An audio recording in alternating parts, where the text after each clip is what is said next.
Hello friends and welcome to HitBullsEye. My name is Manish Mittal and I am back with your daily dose of current affairs for the 4th of March 2022, which is of course today. And in this video series, we bring up to you the 5 most important news of that day that are highly relevant from examination point of view. So no matter which exam you're targeting, even if it is a grad level exam, even if it is a postgraduate level exam, even if it is any exam related to banking or staff selection commission or related to any other government service or admission in which GK is an integral part, current affairs has come to occupy a very important position in all these exams. And for that purpose, we are discussing the 5 most important news of the day so that you do not miss the most relevant news. Let us try to see what are we covering today. So the topics that we are going to cover in this session are SDG Index. So SDG Index is the first news that we are going to cover, which is the Sustainable Development Goals Index. We will see what are Sustainable Development Goals and who issues this index and which are the states or the countries which have topped this index. Secondly, we will see Jayaprakash Choksey. So Jayaprakash Choksey was a very prominent personality. We will understand to which particular field he belonged. Maybe some of you have heard his name if you read newspaper regularly, or if you read Dainik Bhaskar regularly, which is a Hindi newspaper, you would have definitely read the name of Jayaprakash Choksey. So generally this type of questions are asked in the exam, that if a particular famous personality has died, to which particular field that personality belonged. So we will see about Jayaprakash Choksey. Then today, that is 4th of March, is celebrated as the National Security Day in India. We will see what is the significance of this day and why is this day observed on 4th of March. Assam, which is a northeastern state, has extended AFSPA for another 6 months. AFSPA is the Armed Forces Special Powers Act, and last month we covered the news in which Nagaland had extended AFSPA for another 6 months. We will see what this act is and what is all that controversy about. So it's a kind of a continuing news. If you have been following this video series for the last 2 months or so, then you'll be able to connect it with various topics that we have discussed in this class. And finally, Stree Manoraksha Project, which has been launched by the Ministry of Women and Child Development in association with Neemhans, Bangalore. So we will see what this project is all about and who are all the stakeholders involved. Let's discuss these news one by one in detail. The first is the SDG Index. Now SDG, so before going forward, let me just first tell you what an SDG is, or what Sustainable Development Goals are. So Sustainable Development Goals are a set of 17 goals which the world agreed upon to accomplish by 2030. So by the year 2030, every country is expected to achieve these 17 goals, which are diverse. They include elimination of poverty. So no poverty is the first goal, zero hunger, good health and well-being, quality education, gender equality. So basically these are the 17 goals that if the entire world achieves, the world will be a much better place to exist than it is now.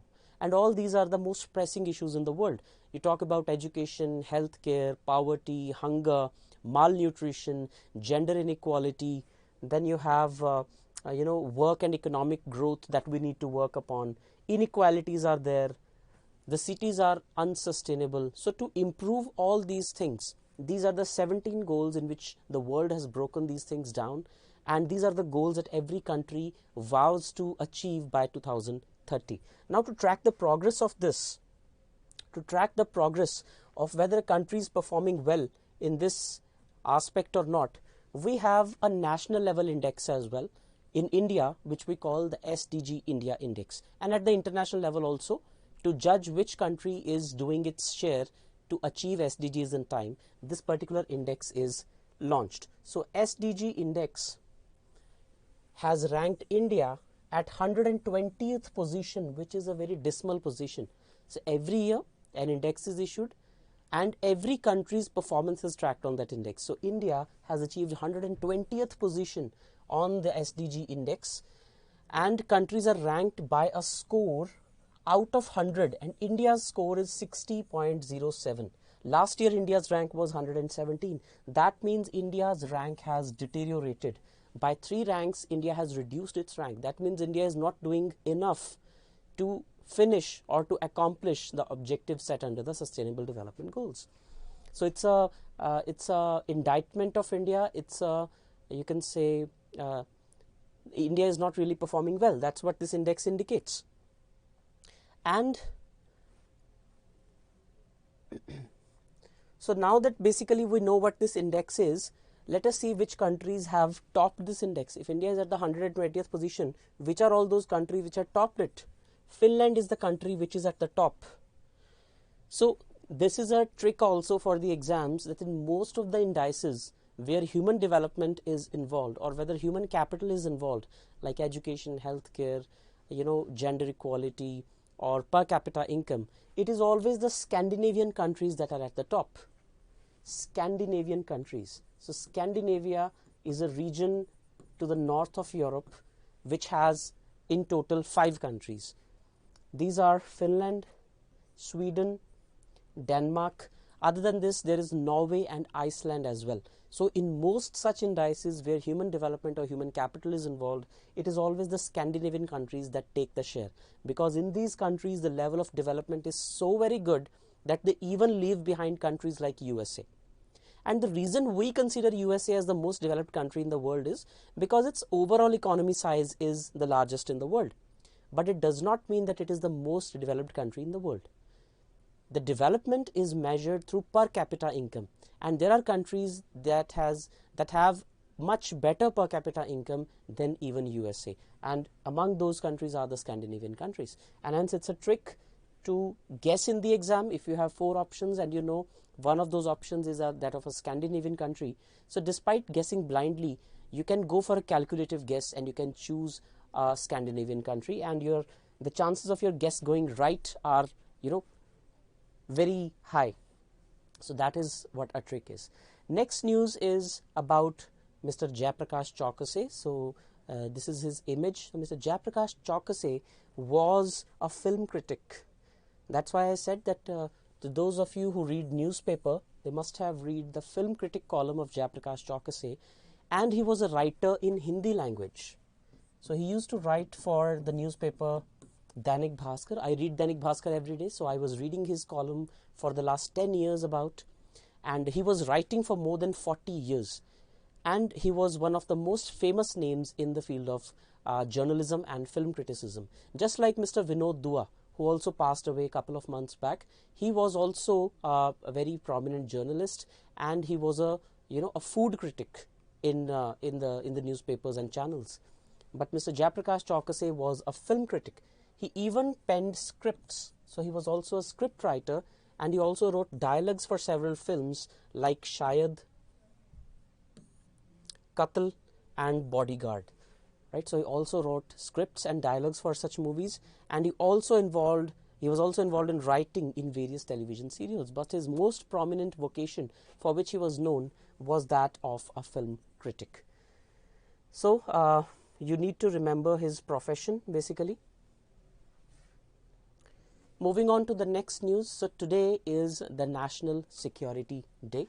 4th of March is celebrated as the National Security Day. Now security as a concept is a very broad concept, but we are not going that broad into it.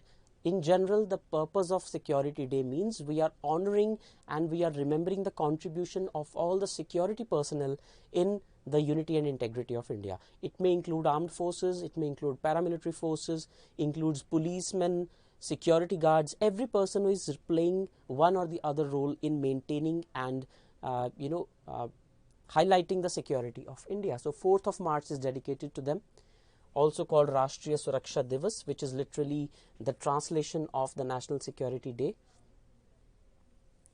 Right? So National Security Day is to show gratitude to the security forces.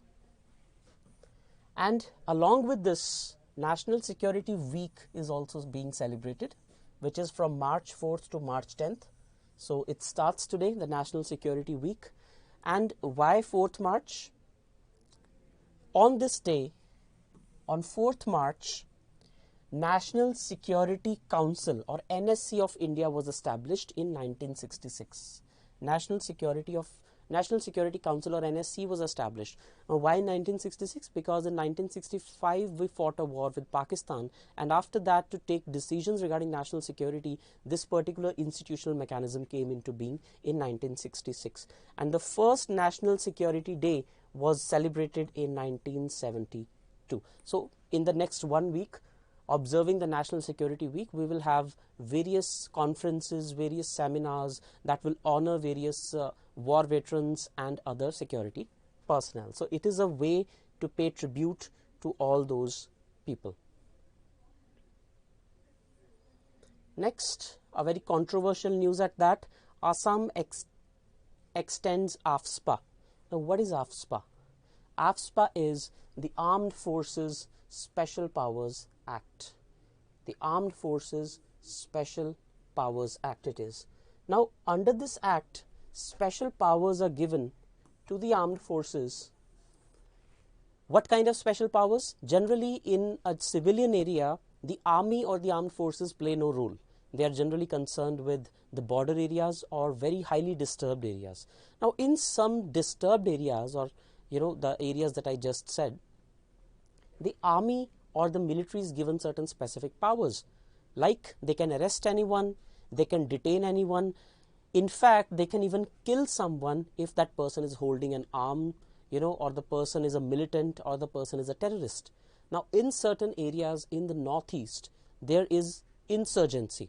There are tribes which are carrying arms. There are various organizations which are, demanding certain rights or certain, reliefs from the center government.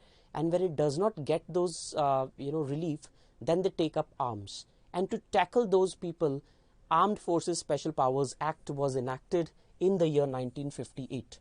And it extends to most of the states in Northeast India. So I told you that a couple of months back we discussed that in Nagaland also this act was extended. In fact, there are certain other states like Tripura, right, like Manipur. So in these states also AFSPA is there, sometimes in the entire state, sometimes in a part of the state. The purpose of the act is so that the armed forces can tackle the militants and terrorists who are there in this area. Now, of course, if you give such wide-ranging powers to the armed forces, it is liable to be misused, and that is exactly what happens in certain circumstances.